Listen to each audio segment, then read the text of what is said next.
أشهد أن لا إله إلا الله.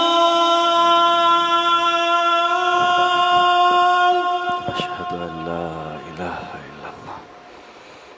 أشهد أن لا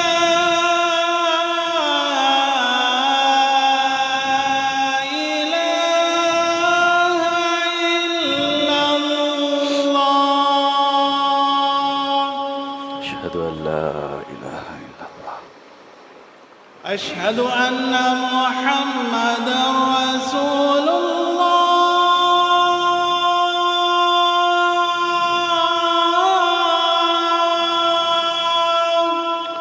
لا حول ولا قوة إلا بالله. أشهد أن محمدًا رسول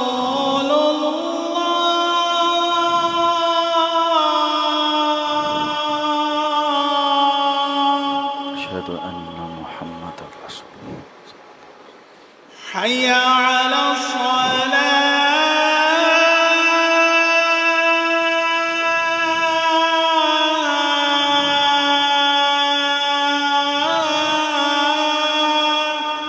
لا حول ولا قوة إلا بالله. حي على الصلاة.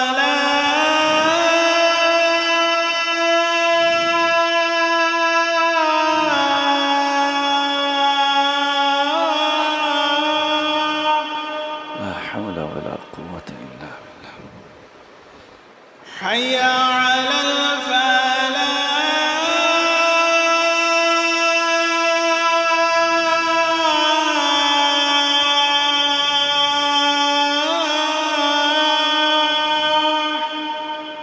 لا حول ولا قوة إلا بالله. حي على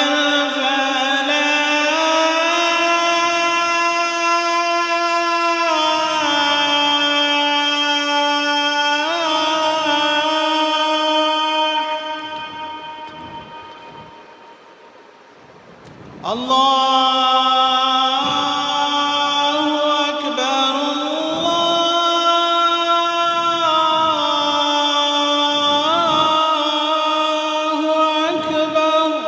الله أكبر. الله أكبر.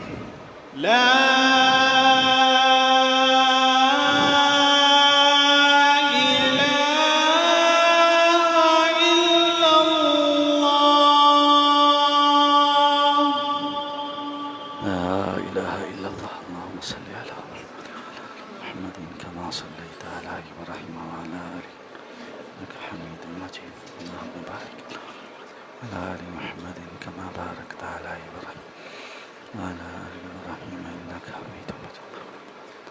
صلاة قامات محمد وسيلة وثم قال محمود بالله نبأ الإسلام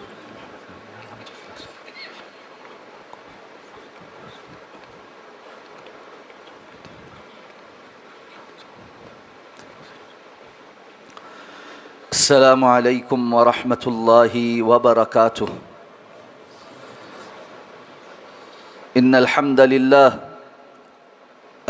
لله نحمده ونستعينه ونستغفره ونؤمن به ونتوكل عليه ونعوذ بالله من شرور أنفسنا ومن سيئات أعمالنا. من يهده الله فلا مضل له ومن يضلله فلا هادي له.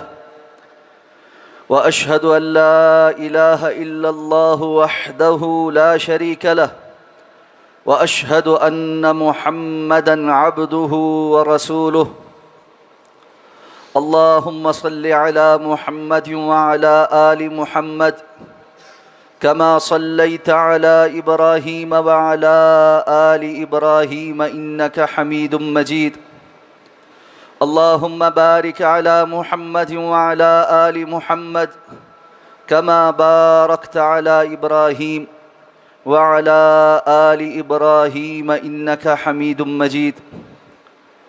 أما بعد، فإن خير الحديث كتاب الله، وخير الهدي هدي محمد صلى الله عليه وسلم، وشر الأمور محدثاتها، وكل محدثة بدعة، وكل بدعة ضلالة، وكل ضلالة في النار.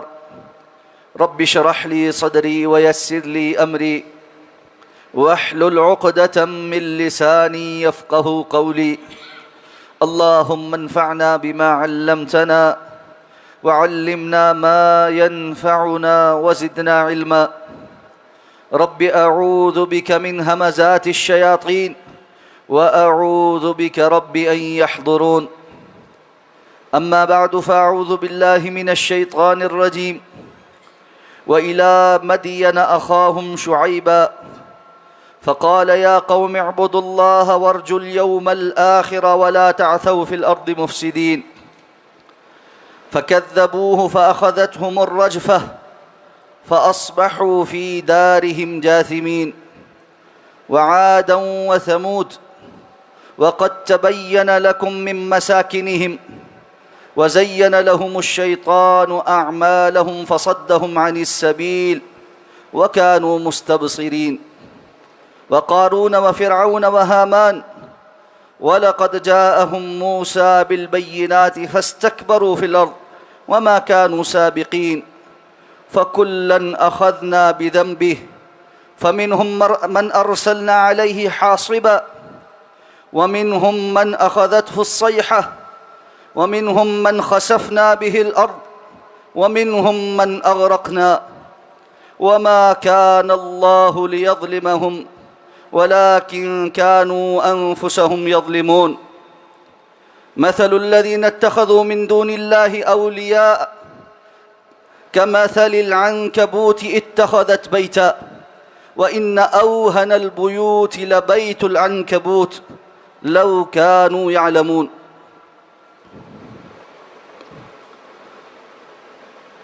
بیسواں پارہ سورہ العنکبوت کی آیت نمبر 36، اس سے لے کر آگے چند آیات آپ کے سامنے تلاوت کی گئی ہیں۔ اس سورہ مبارکہ کے معانی اور تفسیر کے حوالے سے خطبات جمعۃ المبارک میں گفتگو کا سلسلہ جاری ہے۔ گزشتہ آیات میں اللہ تعالیٰ نے حضرت ابراہیم علیہ السلام اور ان کی قوم کا تذکرہ فرمایا، اس والے کو بند کر دیں، اور اس کے بعد حضرت لوط علیہ السلام اور ان کی قوم کا تذکرہ ہوا، اور کس طرح اللہ تعالیٰ نے حضرت ابراہیم کو ان کی قوم کے مقابلے میں کامیابی عطا فرمائی، اور کس انداز میں اللہ رب العزت نے حضرت لوط علیہ السلام اور ان کے گھرانے کو بچایا، اور ان کی قوم جو فحاشی کا ارتکاب کرنے والی تھی اس کو نیست و نابود کر دی۔ اب اختصار کے ساتھ کچھ اور اقوام کا تذکرہ ہے، تو فرمایا وَإِلَىٰ مَدْيَنَ أَخَاهُمْ شُعَيْبًا، اور مدین کی جانب ان کے بھائی شعیب کو، یعنی ہم نے نبی بنا کر بھیجا۔ یہاں بہت اختصار کے ساتھ ان کا تذکرہ ہے، قرآن مجید میں دوسرے مقامات پر تفصیل ہے۔ حضرت شعیب علیہ السلام کی قوم مشرک بھی تھی، اور اس کے ساتھ ساتھ مالی معاملات میں دھوکے باز اور فراڈی بھی تھی۔ جب وہ خود مالی معاملات میں لین دین کرتے ہوئے کچھ وصول کرتے تھے تو پورا وصول کرتے تھے، اور جب دوسروں کو دینے کی باری آتی تو ناپ اور تول میں کمی کرتے تھے، اور اس کو ہنر سمجھتے تھے۔ اس کو اپنا کمال سمجھتے تھے کہ ہم دوسروں کو بڑی چالاکی کے ساتھ داؤ لگا لیتے. حضرت شعیب علیہ السلام نے ان کو توحید کی دعوت بھی دی اور امانت داری کا بھی کہا.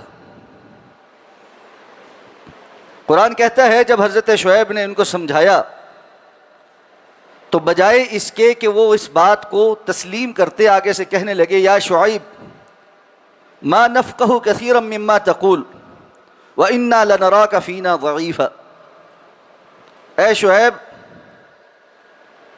جو باتیں آپ کرتے ہیں ان میں سے زیادہ تر باتیں ہمیں سمجھ نہیں آتی. اللہ کی توحید بھی ہمیں سمجھ نہیں آتی اور لین دین کے معاملات میں ہم اپنے یہ فائدے چھوڑ دیں, فراڈ نہ کریں, جس انداز میں ہم پیسہ کما رہے ہیں اور ہمارے مزے لگے ہوئے ہیں ان سب کو چھوڑ دیں. ہم یہ سارے مفادات چھوڑنے کو تیار نہیں. بات یہاں تک پہنچی کہنے لگے وَلَوْلَا رَحْتُكَ لَرَجَمْنَاكَ. آپ کے قبیلے کی بات نہ ہوتی نا تو ہم آپ کو پتھر مار مار کے رجم کر دیتے, ہلاک کر دیتے. حضرت شعیب علیہ السلام نے ان کو کہا فقال یا قوم اعبدوا اللہ وارجوا اليوم الآخر. اے میری قوم اللہ کی عبادت کرو اور آخرت کے دن کی امید رکھو. وارجوا اليوم الآخر, آخرت کی امید رکھو بمعنی آخرت میں اللہ سے اجر کی امید رکھو. جو شخص حلال اور حرام کی تمیز کرتا ہے اور بالخصوص مالی معاملات میں بظاہر اس کو جہاں پیسہ نظر آ رہا ہے اس کو چھوڑنا پڑتا ہے, یہ صرف وہ شخص کر سکتا ہے جس کو اللہ سے آخرت میں اجر کی امید. تو حضرت شعیب علیہ السلام نے ان کا جو بنیادی مرض تھا اس کی تشخیص کرتے ہوئے ان کو کہا کہ جس دنیا داری میں تم پڑے ہوئے ہو اس سے باہر نکلو. ہر چیز دنیا میں سمیٹ لینا یہ کامیابی نہیں ہے. بہت ساری چیزیں دنیا میں چھوڑنی پڑتی ہیں تاکہ آخرت کی کامیابی نصیب ہو. اور جو در حقیقت اس سورت کا شروع سے مضمون ہے کہ صرف ایمان کا دعویٰ یہ کافی نہیں ہو جائے بلکہ امتحان ہوگا, آزمائش ہوگی. حلال اور حرام اور اللہ کی قائم کردہ حدود کی پاسداری, اس سے پتہ چلے گا کہ کون مومن ہے اور کون نہیں ہے. ہر وقت اپنی مرضی, خواہش پرستی, جدھر کو جی آیا اس طرف کو چل پڑنا, اپنے آپ کو صرف راضی رکھنا, باقی کسی کی پرواہ نہ کرنا, یہ دین کا مزاج نہیں. تو حضرت شعیب علیہ السلام نے یہ دعوت جب ان کو دی تو فرمایا وَلَا تَعْثَوْا فِي الْأَرْضِ مُفْسِدِينَ. زمین میں فسادی بن کے مت پھرو. یہ فساد ہے کہ بندہ اپنے آپ کو اللہ کے قانون سے بالا تر سمجھے, اوپر سمجھے. یہ بات یاد رکھیے, ان اللہ لا يحب المفسدین. اللہ نے یہ اعلان کر رکھا ہے کہ اللہ فسادیوں سے محبت نہیں کرتا, اللہ کو فسادی پسند نہیں. اور ایسے فسادیوں کے متعلق قرآن میں اللہ نے فرمایا وَإِذَا قِيلَ لَهُمْ لَا تُفْسِدُوا فِي الْأَرْضِ قَالُوا إِنَّمَا نَحْنُ مُصْلِحُونَ أَلَا إِنَّهُمْ هُمُ الْمُفْسِدُونَ وَلَكِنْ لَا يَشْعُرُونَ. جب ان سے کہا جاتا ہے زمین میں فساد نہ کرو تو یہ کہتے ہیں ہم فسادی, ہم تو زمین میں اصلاح کرنے والے ہیں, ہمارا تو ایجنڈا ہی اصلاح کا ہے. خبردار جان لو یقیناً یہی فسادی. جب آپ دنیا کے اندر یہ اعلان کریں کہ اللہ کی توحید کا اقرار کرو اور اللہ کے قانون کو مان، اور اس سے روگردانی زمین میں فساد ہے، تو یہ کہتے ہیں ہم تو دنیا کے امن کے ٹھیکیدار ہیں، ہم ہیومن رائٹس کے چیمپئنز ہیں، ہم بتائیں گے کہ انسانیت کو کیا ضرورت ہے، ہم بتائیں گے کہ انسان کی خیر خواہی کس چیز میں ہے۔ اور پھر وہ بتاتے یہ ہیں کہ انسان کی خیر خواہی اس چیز میں ہے کہ اس کو مطلقاً آزاد چھوڑ دیا جائے، کسی چیز کا پابند نہ بنایا جائے۔ یہ پابندی یہ انسان کے مخالفت ہے، یہ انسانیت کی مخالفت ہے۔ تو نتیجہ یہ ہے جو انسان جس قدر بیمار ذہن کا ہو وہ کوئی نئی بیماری لوگوں کے لیے تجویز کر دے، اس کو قبول کر لیا جائے گا، اس لیے کہ وہ بھی یہ حق رکھتا ہے کہ جو مرضی کہتا رہے۔ تو دنیا میں بہت سارے لوگ ہیں جن کو اب یہ لگنا شروع ہو گیا ہے کہ ہم انسان ہی نہیں، ہم جانور ہیں۔ تو انہوں نے کاسمیٹک سرجریز کروا کے، جس کو لگتا ہے میں بلی ہوں اس نے بلی والی شکل بنائی ہے، جس کو لگتا ہے میں کتا ہوں وہ کتے والی شکل بنا رہا، اور اس کو یہ حق حاصل ہے اس لیے کہ وہ جو چاہے کرتا پھرے۔ لقد خلقنا الانسان فی احسن تقویم ثم رددناہ اسفل سافلین، ہم نے تو انسان کو بہترین مولڈ میں پیدا کیا تھا، لیکن اس نے ایسی حرکتیں کی کہ اس کو پھر اسفل سافلین میں ڈال دیا گیا۔ ایسی پستیاں، ایسی گراوٹ جو مسلمان ہونے کے تو تقاضوں سے بہت دور ہے ہی ہے، انسانیت کے تقاضوں سے بھی دور۔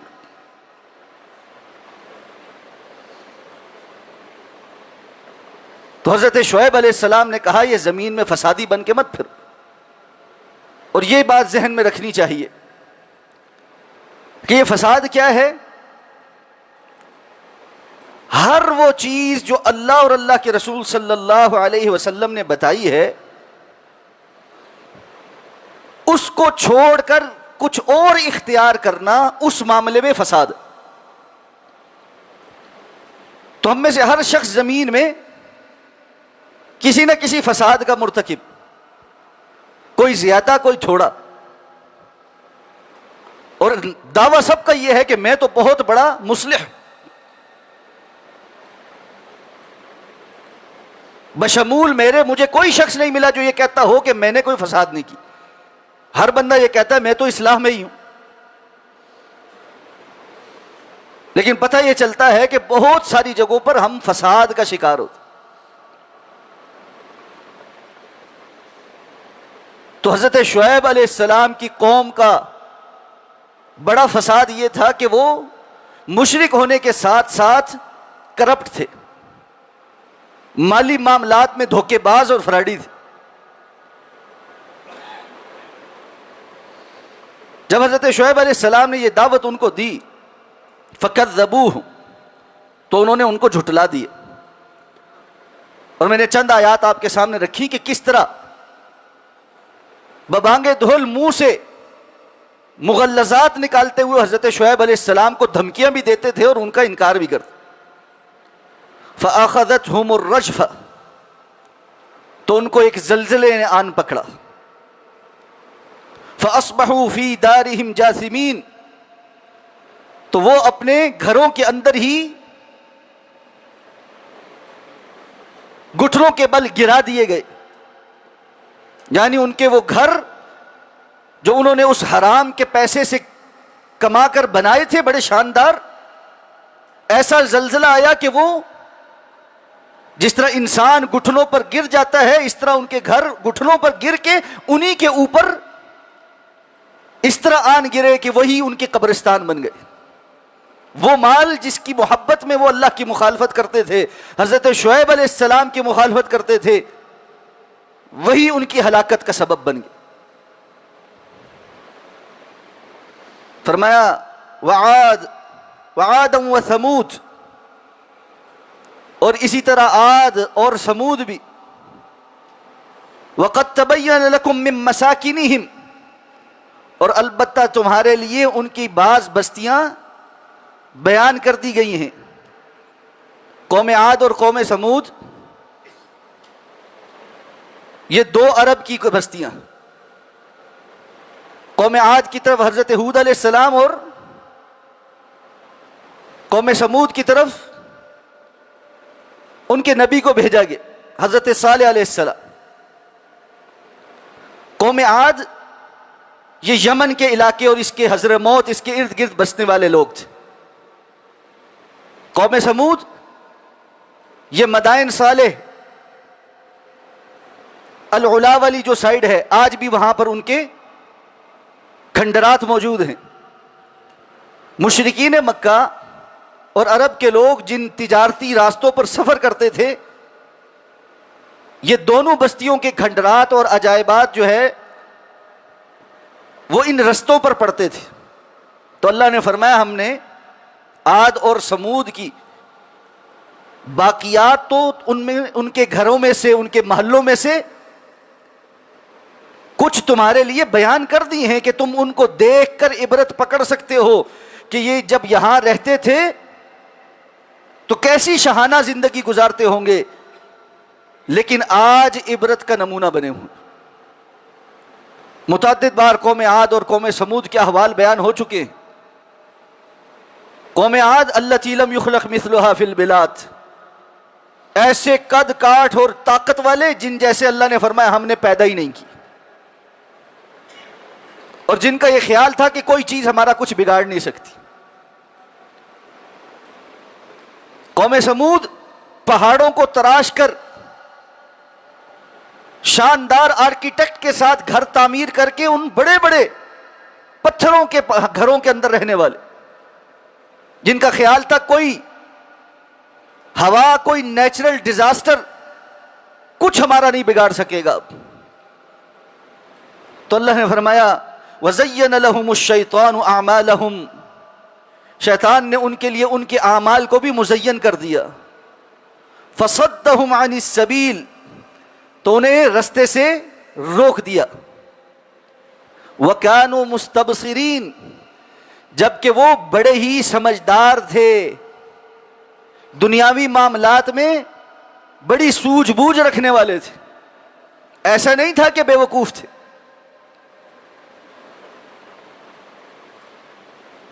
مستبصرین بصیرت سے ہے۔ جب ہم کہتے ہیں فلاں بندہ بڑا صاحب بصیرت ہے، اس کا معنی ہوتا ہے وہ بڑا سمجھدار ہے، باشعور ہے، چیزوں کو پرکھ لیتا ہے۔ وہ جس طرح ہم اردو میں کہتے ہیں اڑتی چڑیا کے پر گن لیتا ہے، یعنی علامات دیکھ کر ہی دنیاوی معاملات میں وہ قوت فیصلہ رکھتا ہے۔ لیکن ایسے لوگ تھے کہ دنیا کے معاملے میں اتنے ذہین اور اللہ رب العزت پر ایمان لانے اور آخرت کے معاملے میں اتنے ہی کند ذہن اور اتنے ہی بیکار۔ دوسری جگہ قرآن نے ایسے لوگوں کے متعلق کہا ہے یعلمون ظاہرا من الحیات الدنیا، یہ دنیا کے معاملے میں ظاہری علم رکھتے ہیں دنیا کا۔ وہم عن الآخرۃ ہم غافلون، اور آخرت کے معاملے میں یہ غفلت میں پڑے ہوئے۔ قرآن مجید کی ان آیات کو ہم جیسے جیسے پڑھتے ہیں اور ان اقوام کے احوال کو جانتے ہیں، واللہ محسوس ایسا ہوتا ہے کہ ہماری بات ہو رہی۔ یہ جملہ کتنا عام ہو گیا، جی ہمیں کیا پتا، ہم تو دنیا دار ہیں، ہم سے ہماری فیلڈ کے متعلق پوچھ لیجئے، ہم وہ بتا دیں گے، ہمیں تو کچھ پتہ نہیں کہ دین نے کیا کہا۔ اور یہ بات اتنی نارملائز ہو گئی ہے، اتنی آسان ہو گئی ہے کہنی، کہ کسی قسم کی کوئی شرمندگی، کوئی احساس ندامت ہمارے اندر نہیں جاگتا کہ مجھے دین کا علم نہیں۔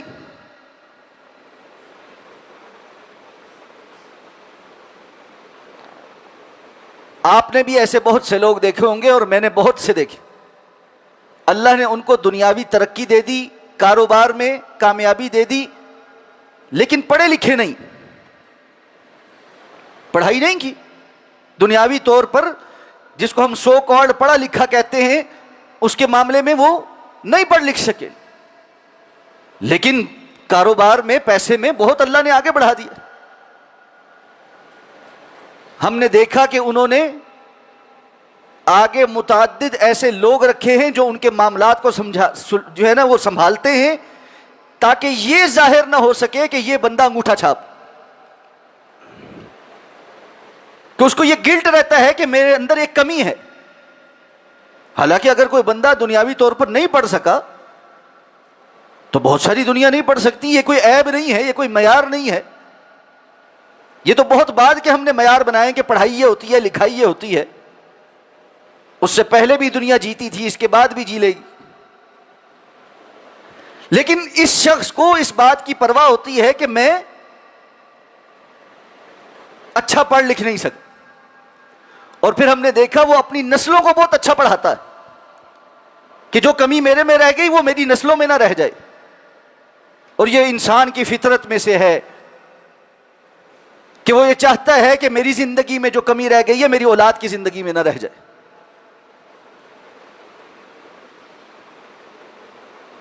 میرے بھائی، اس قدر احساس بھی اگر ہمارے اندر پیدا ہو جاتا کہ چلو میری زندگی میں وہ مواقع نہیں آئے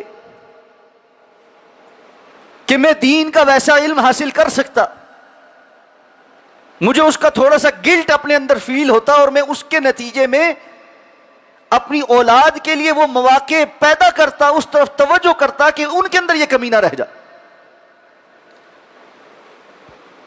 جب میں یہ کہتا ہوں کہ مجھے دین کا کچھ پتہ نہیں، میں تو دنیا دار آدمی ہوں، اور اس کے ساتھ میں اپنی اولاد کی تربیت بھی اسی نہج پر کرتا ہوں، تو اس کا معنی یہ ہے مجھے نہ خود کوئی گلٹ ہے، نہ اولاد کے لیے اس معاملے میں کوئی گلٹ۔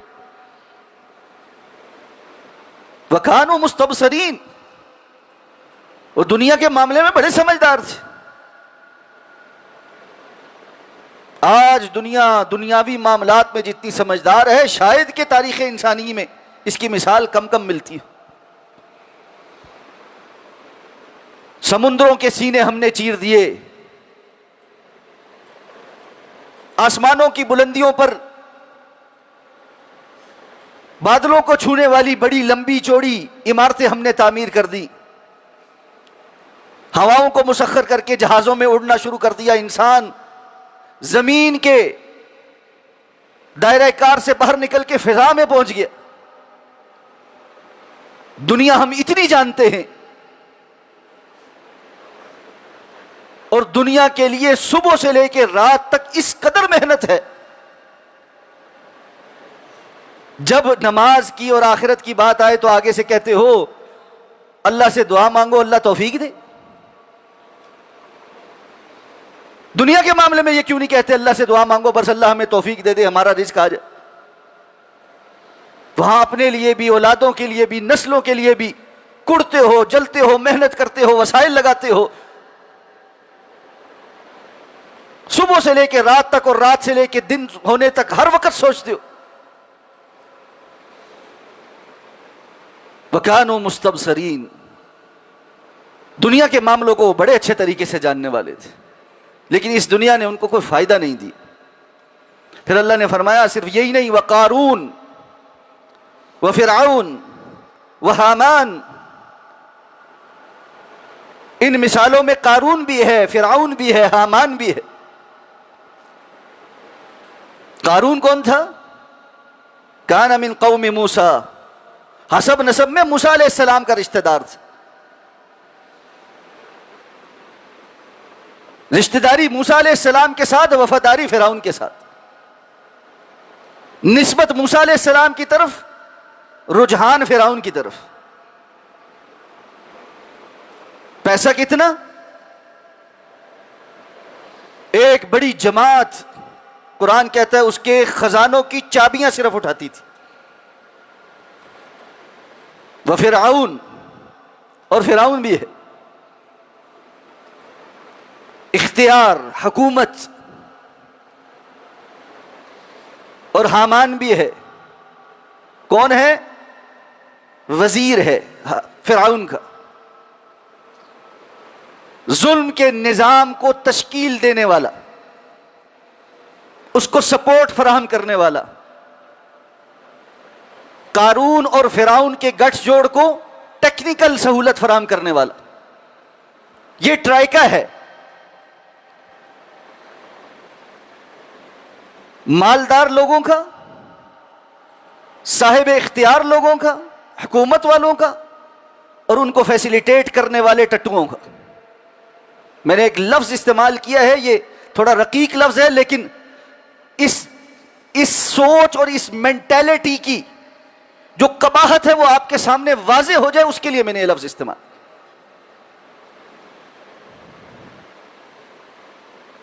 اور یہ سوچ اور یہ طرز عمل واللہ اس لفظ سے زیادہ گرا ہوا. فی زمانہ بھی بہت سے قارون، فرعون اور حامان پھرتے ہیں، اور ان کے پاس یہی سب کچھ پیش کرنے کے لیے ہوتا. ابھی کچھ عرصہ کیا ابھی کچھ دن پہلے امریکی صدر نے چائنا کا دورہ کیا. ایسا محسوس ہوتا تھا ایک فرعون اپنے ساتھ بہت سارے قارون لے کر گیا.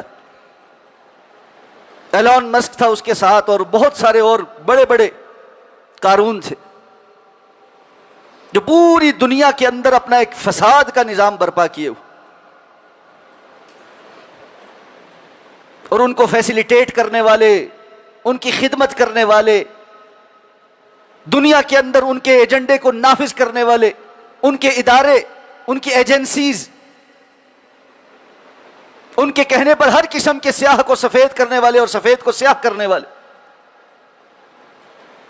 یا حامان ابن لی صرحا لعلی اطلع الی الہ موسیٰ وانی لأظنہ کاذبا. حامان ایک بہت بڑا اونچا منارہ تو تعمیر کرو، اسکائی اسکیپر بناؤ، میں اس پہ چڑھ کر اوپر آسمان میں جھانکوں گا، موسیٰ علیہ السلام کا رب مجھے نظر آتا یا نہیں نظر آتا، اور میرا خیال ہے موسیٰ جھوٹا ہے. کیسے کیسے دعوے ہیں، کیسے کیسے دعوے ہیں، کیسی کیسی باتیں ہیں. اور یہ بات ذہن میں رکھنی چاہیے،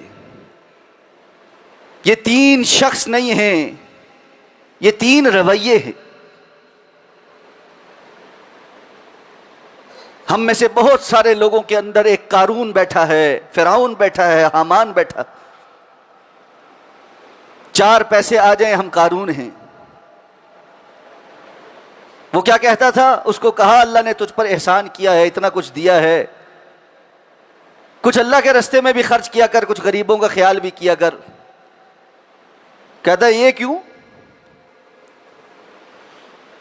میں نے تو بڑی محنت کی ہے، انما اوتیتہ علی علم. یہ کوئی اللہ نے مجھے نہیں دیا، اللہ کی طرف سے کامیابی ہوتی ہے اور اللہ رزق دیتا ہے، یہ کیا بات ہوئی؟ ساری زندگی کی محنت ہے، میرا اپنا علم ہے، تجربہ ہے، جس کی بنیاد پر میں نے یہ سب کچھ جمع کیا. فرعون کے پاس اختیار آیا، اپنے آپ کو اللہ کے مقابل کھڑا، انا ربکم الاعلی. اور تیسرا حامان ہے، خسرت دنیا والآخرہ. نہ اس کے پاس قارون جیسا مال ہے، نہ اس کے پاس فرعون جیسا اختیار ہے، لیکن خواہشات یہ ایسی ہی رکھتا ہے. اس کا جی چاہتا ہے کہ میرے پاس قارون جتنا خزانہ آ جائے اور میرے جیسے پاس فرعون جیسا اختیار آ جائے. تو اس نے کہا اور تو کچھ نہیں ہو سکتا، میں ان کی کاسا لیسی کر سکتا ہوں اور اس کے نتیجے میں فائدے اٹھا سکتا ہوں. میں ان کا غلام بن جاتا ہوں، میں ان کا خدمت گزار بن جاتا ہوں اور وہاں سے فائدے اٹھاؤں. تو تمنائیں ہیں، خواہشیں ہیں ان لوگوں کو دیکھ کر کہ جی ہم ان جیسے ہو جائیں، ان جیسے ہو جائیں. اللہ نے فرمایا وَلَقَدْ جَاءَهُمْ مُوسَى بِالْبَيِّنَاتِ، موسیٰ علیہ السلام ان کے پاس واضح نشانیاں لے کر آئے. فَاسْتَكْبَرُوا فِي الْأَرْضِ، لیکن یہ زمین میں متکبر بن گئے. وَكَانُوا سَابِقِينَ وَمَا كَانُوا سَابِقِينَ، اور نہیں تھے یہ ہمیں عاجز کرنے والے، ہم سے آگے نکلنے والے. یہ سمجھ رہے تھے کہ یہ اللہ کے نظام سے بالا تر ہو گئے ہیں، ان پر کوئی پکڑ نہیں لا سکتا، ان کو کون پوچھے گا، یہ سپر پاور ہیں، ان کو کون ہاتھ لگا سکتا ہے. لیکن اللہ نے فرمایا یہ ہمارے نظام سے باہر نکلنے والے نہیں تھے. فَكُلًّا أَخَذْنَا بِذَنبِهِ، تو ان میں سے ہر ایک کو ہم نے پکڑا اس کے گناہ کے عوض. اللہ کی پکڑ آئی، جس کا جیسا کردار تھا ویسی پکڑ آئی. فرمایا فَمِنْهُمْ مَنْ أَرْسَلْنَا عَلَيْهِ حَاصِبًا، تو ان میں سے بعض ہیں جن پر ہم نے پتھریلی ہوا بھیجی. یہ قوم عاد کا تذکرہ ہے. فی ایام نحسات، اللہ نے فرمایا منحوس ایام کے اندر 6 دن 7 راتیں اللہ نے ایسی ہوا ان پر مسلط کی، 100 فٹ کے لمبے تڑنگے جن کا خیال تھا ہمارا کوئی چیز کچھ نہیں بگاڑ سکتی، اللہ کی طرف سے بھیجی گئی ہوا کا مقابلہ نہیں کر سکے. کأنہم اعجاز نخل خاویہ، زمین میں ان کے لاشیں ایسے پڑے ہوئے تھے جیسے لمبے لمبے کھجور کے تنے کاٹ کر زمین پہ بکھیر دیے گئے. ساتھ فرمایا وَمِنْهُمْ مَنْ أَخَذَتْهُ الصَّيْحَةُ، ان میں سے بعض ایسے ہیں جن کو ایک چیخ نے آن پکڑا، ایک آواز. یہ قوم سمود ہے جن کا خیال تھا یہ لمبی تیز ہوا یہ نیچرل ڈیزاسٹر ہے، اس سے بچنے کا طریقہ کار یہ ہے کہ ڈیزاسٹر مینجمنٹ سیل بنا لو. انہوں نے بڑا انالیسس کر آ کے یہ فیصلہ کیا ہم پہاڑوں کو کھود کر اس کے اندر گھر بنائیں گے. یہ ہوا کیا چیز ہے، اس سے 1000 گنا تیز ہوا آئے گی، پہاڑ کو تو نہیں اڑائے گی، ہمیں کون پکڑے گا، ہم بچ جائیں گے. فَأَخَذَتْهُمُ الصَّيْحَةُ، ان کو ایک چیخ نے آ کے پکڑا، ایک آواز.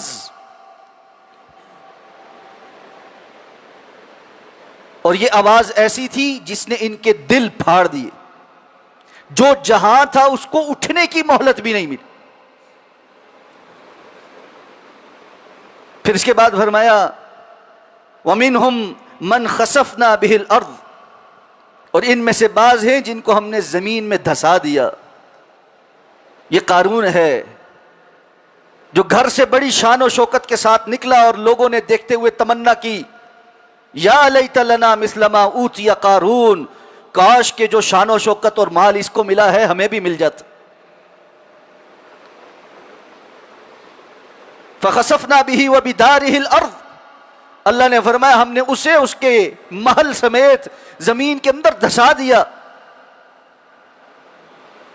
اب جو کل کو تمنا کر رہے تھے کہ کاش ہمیں بھی اس جیسا مل جاتا، کانوں کو ہاتھ لگا لگا کر توبہ کر رہے ہیں، اگر ایسا ہو جاتا ہمارے اوپر بھی ایسا ہی عذاب آیا ہوا ہوتا، شکر ہے اللہ نے ہمیں محفوظ رکھا. پھر فرمایا وَمِنْهُمْ مَنْ أَغْرَقْنَا، ان میں سے بعض ہیں جن کو ہم نے غرق کر دی. یہ فرعون ہے، خدائی کا دعوے دار. انا ربکم الاعلی، اللہ نے جب پانی میں 2 غوطے دیے، باہر نکلتے ساتھ منہ باہر نکال کے کہہ رہا ہے آمنت برب ہارون و موسیٰ. سب سمجھ آ گئی، موسیٰ اور ہارون کے رب پر ایمان لے کر آیا ہوں. الآن وقد عصیت قبل وکنت من المفسدین، آج یہ دعویٰ کرتا ہے کہ میں موسیٰ اور ہارون کے رب پر ایمان لاتا، اس سے پہلے تو بڑا فسادی تھا. میں اس مینار پر چڑھ کر آسمان میں جھانک لوں گا اور موسیٰ کے رب کو چیک کروں گا وہ وہاں پہ ہے یا نہیں ہے. اتنے بڑے بڑے دعوے. ساتھ فرمایا وما كان الله ليظلمهم ولكن كانوا انفسهم يظلمون، اللہ کبھی بھی ان کے اوپر ظلم کرنے والا نہیں تھا، یہ خود اپنی جانوں پر ظلم کرنے والا. یہ ظلم ہے جو میں اور آپ اپنی جانوں پر کر رہے ہیں. پھر اس کے بعد پریشانیاں ہیں، کوئی گھریلو پریشانیوں میں ہے، کوئی رزق کی پریشانیوں میں ہے، کوئی رشتوں کی پریشانیوں میں ہے. طرح طرح کے اللہ رب العزت ہمیں اس دنیا کے اندر تکلیفیں دکھاتے ہیں کہ وَلَنُذِيقَنَّهُم مِّنَ الْعَذَابِ الْأَدْنَىٰ دُونَ الْعَذَابِ الْأَكْبَرِ لَعَلَّهُمْ يَرْجِعُونَ، ہم ضرور ان کو بڑے عذاب کے آنے سے پہلے چھوٹے چھوٹے عذاب چکھائیں گے، شاید کہ یہ واپس پلٹ آئے، شاید کو ان کو سمجھ آئے کہ ہماری سمجھ ٹھیک نہیں. 2 ہی رویے ہوتے ہیں.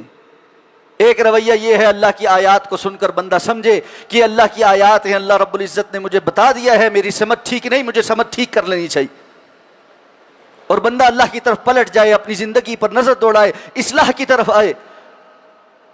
اور دوسرا رویہ یہی ہے جو ان لوگوں کا تھا، مولوی کی بڑھ ہے، مولوی کی بات ہے، یہ سارا ٹائم ڈراتے ہی رہتے ہیں، کوئی اتنا بڑا مسئلہ نہیں ہے۔ یاد رکھیے اللہ نے آیات نازل فرما دی ہیں، رسول اللہ صلی اللہ علیہ وسلم اس دنیا میں تشریف لا کر اپنی ذمہ داری پوری کر کے واپس چلے گئے۔ اب مجھ تک اور آپ تک پیغام اسی طرح پہنچنا، اللہ کا یہ پیغام مجھ تک اور آپ تک پہنچانے کا اللہ نے ذریعہ انسانوں کو ہی بنایا ہے، مجھ تک ہمارے اساتذہ نے پہنچایا ہے، میری ذمہ داری ہے میں آپ تک پہنچا رہا ہوں۔ مجھ پر بھی حجت تمام ہے، آپ پر بھی حجت تمام۔ آج کے اس دن کا، آج کے اس لمحے کا، اس خطبے کا، ان باتوں کا، ان لفظوں کا مجھ سے بھی حساب ہوگا، آپ سے بھی حساب۔ بتاؤ تم تک یہ بات پہنچی تھی یا نہیں پہنچی تھی؟ اس لیے میرے بھائی، ان گمراہ قوموں جیسا رویہ اختیار مت کریں کہ بات سنی اور انسنی کر دی، مولوی کی بڑھ ہے، مولوی کی بات ہے، کیا فائدہ؟ اللہ کی بات سمجھ کے بات سنیں۔ میری کوئی حیثیت نہیں، اللہ کی بات کی بہت بڑی حیثیت، اللہ کے کلام کی بہت بڑی حیثیت ہے، رسول اللہ کے فرمان کی بہت بڑی حیثیت۔ اس کو نہیں نگلیکٹ کیا جا سکتا، اس کو نظر انداز نہیں کیا جا سکتا، اس سے تکبر نہیں برتا جا سکتا۔ مجھے اور آپ کو اپنی زندگی کے اندر تبدیلی لانی پڑے گی۔ جو فحاشی اور عریانی کا مرتکب ہے وہ اللہ سے معافی مانگے، اللہ رب العزت معاف کر دینے والا ہے، اللہ رب العزت سے توبہ کر کے اپنی زندگی میں اصلاح لے آئے۔ جو حرام کمانے کا مرتکب ہے وہ معافی مانگے، حلال کی طرف آنے کی طرف رغبت اختیار کرے، اللہ رب العزت اس کے لیے حلال کے راستے کھول دے گا۔ جو عقیدے میں بد عقیدگی کا شکار رہا، غیر اللہ کو پکارتا رہا، وہ آج معافی مانگ لے اللہ رب العزت سے، آئندہ اللہ رب العزت کی توحید پر پختگی اختیار کر لے، اللہ سارے معاف کر دے۔ جو تکبر کا شکار رہا وہ اپنی انا سے باہر نکلے، ان رویوں سے باہر نکل کے دین کے ساتھ مخلص ہونا پڑے گا، تب جا کر نجات ہوگی۔ احسب الناس ان یترکوا ان یقولوا آمنا وهم لا یفتنون، کیا لوگوں نے صرف گمان کر لیا ہے کہ وہ یہ کہیں گے ہم مومن ہیں، جبکہ وہ فتنے اور آزمائش میں نہیں مبتلا کیے جائیں گے؟ ضرور بضرور آزمائش ہوگی، اور جو اس میں کامیاب ہوگا وہی اللہ رب العزت سے اجر پائے گا۔ اللہ رب العزت سے دعا اللہ مجھے اور آپ کو سمجھ کر عمل کرنے کی توفیق عطا فرمائے۔ اقول قولی ھذا واستغفر اللہ لی ولکم ولسائر المسلمین برحمتک یا ارحم الراحمین۔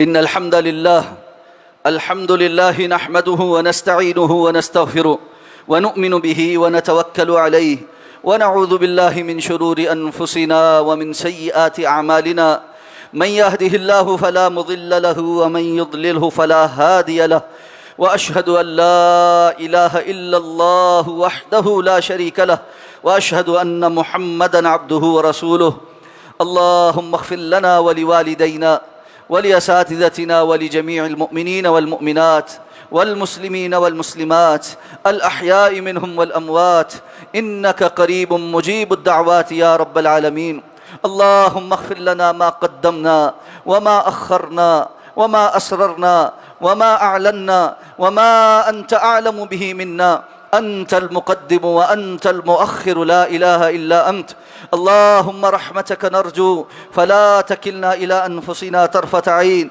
وأصلح لنا شأننا كله لا إله إلا أنت سبحان ربك رب العزة عما يصفون وسلام